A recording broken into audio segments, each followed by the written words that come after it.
Halo teman-teman, selamat datang di podcast Metasik. Berbagi kebahagiaan dengan cara yang asik.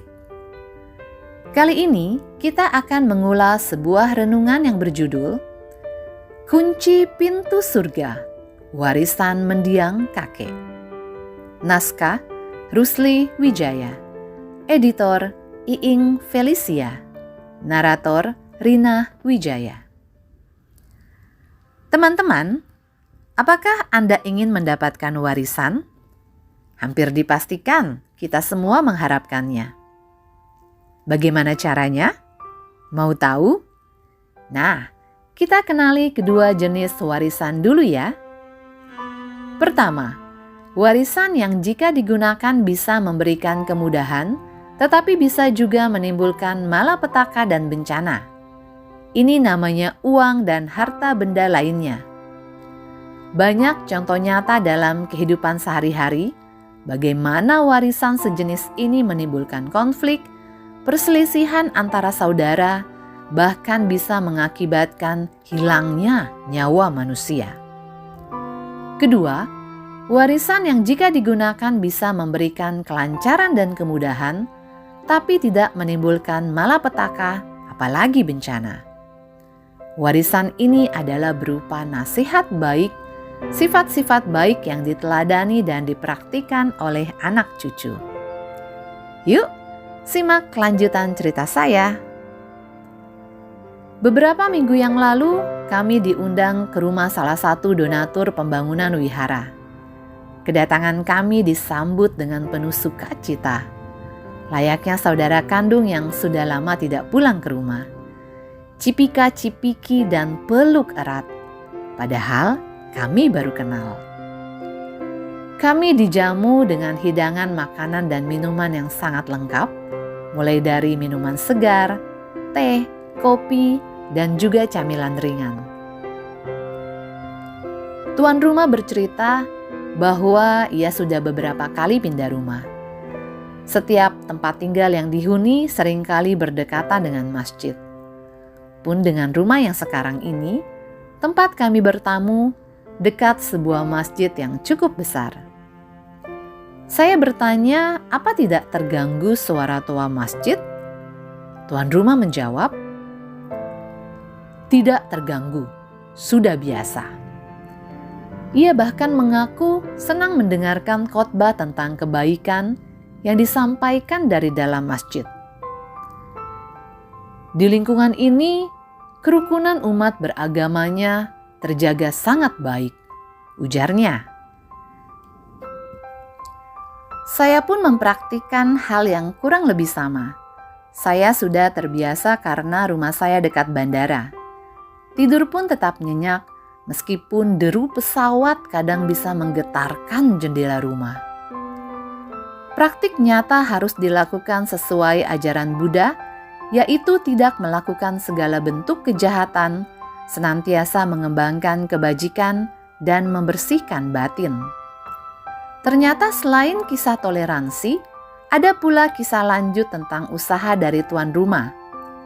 Ia adalah seorang pebisnis ulung yang bergerak di bidang pangan dan papan. Namun, saat ini ia tidak lagi terlibat dalam operasional perusahaan. Semua aktivitas diserahkan kepada karyawannya saja. Saya lalu bertanya, bagaimana kalau karyawan mengambil uang perusahaan? Dengan enteng si tuan rumah menjawab, seandainya karyawan mengambil semua uang perusahaannya, itu tidak menjadi beban, karena saya sudah punya aset dari hasil keuntungan usaha yang dijalankan bersama karyawan tahun-tahun sebelumnya. Beliau sangat yakin dan percaya hukum timbal balik. Kalau kita baik terhadap karyawan, maka karyawan cenderung akan baik juga kepada kita. Keyakinan tuan rumah tidak datang begitu saja. Ia mengaku terinspirasi kebajikan dari khotbah Dhamma yang dibawakan oleh Biku Sri Panyawaro Mahatera.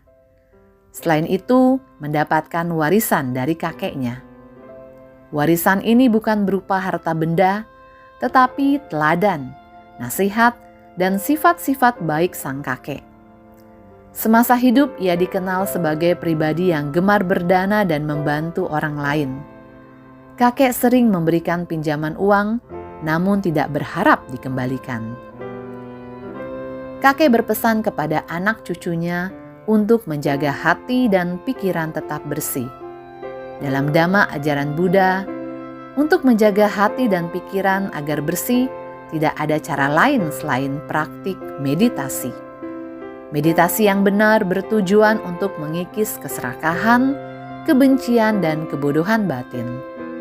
Meskipun kakek tidak rutin ke wihara, namun ia sangat mengerti akan kebaikan dan kebijaksanaan yang dipraktikkan langsung dalam kesehariannya. Pada saat sang kakek meninggal, cucunya berkata, "Jika kakek tidak terlahir di alam surga, jangan harap anak cucu masuk surga nantinya." Karena kebaikan dan kebijaksanaan yang diperbuat anak cucu masih sangat sedikit, masih jauh dibandingkan dengan perbuatan baik yang kakek sudah lakukan. Di akhir obrolan, kami sama-sama berterima kasih kepada mendiang kakek yang telah memberikan warisan sangat berharga. Warisan yang memberikan kemudahan, kelancaran, dan kebahagiaan tanpa menimbulkan bencana dan malapetaka. Wah, bahagianya mendapatkan warisan. Ayo teman-teman, mari kita ikut mewarisi teladan baik melalui pikiran, ucapan, dan perbuatan, agar dalam kehidupan ini dan akan datang, kita diberikan kemudahan dan kebahagiaan. Semoga semua makhluk berbahagia. Demikian podcast kali ini, sebuah renungan yang berjudul Kunci Pintu Surga, Warisan Mendiang Kakek. Ikuti terus podcast Metasik, berbagi kebahagiaan dengan cara yang asik. Terima kasih.